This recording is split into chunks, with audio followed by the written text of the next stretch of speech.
जय झूलेलाल साईं। मां करिश्मा कालानी तीरथबाई कलाचंद स्कूल में नए दर्जे में पढ़ती आहियां। अॼु मां तव्हांखे हिकु कहाणी ॿुधाईंदमि जंहिंजो नालो आहे सची कहाणी। हरिद्वार में हिकु ग़रीब मोची रहंदो हो। उहो गंगा जी घाट ते वेही करे सॼो ॾींहुं कमु कंदो हो। राति जो पंहिंजी झोपड़ी में वञी करे सुम्हंदो हो। महिनत करे जूता ठाहे कुझु पैसा कमाईंदो हो। अहिड़ीअ तरह रुखी सुकी रोटी खाईंदो हो। वो हमेशा कम करते वक्त भजन पयो गाइंदो, आए वए के खिली पयो खिलारींदो।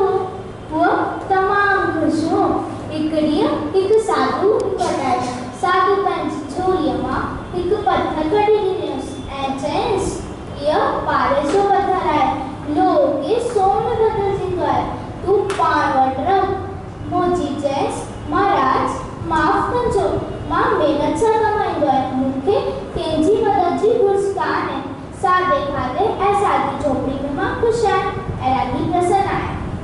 जॾहिं साधु पत्थर पंहिंजाए जोर भरियसि त मुस्लिम मोची चयसि, साधु बाबा ए पत्थर ते के अमीर माण्हू खे ॾियो, छो जो ॾर हूंदे बि ग़रीब आहिनि, उन्हनि खे पैसनि जी घुर्ज हूंदी आहे।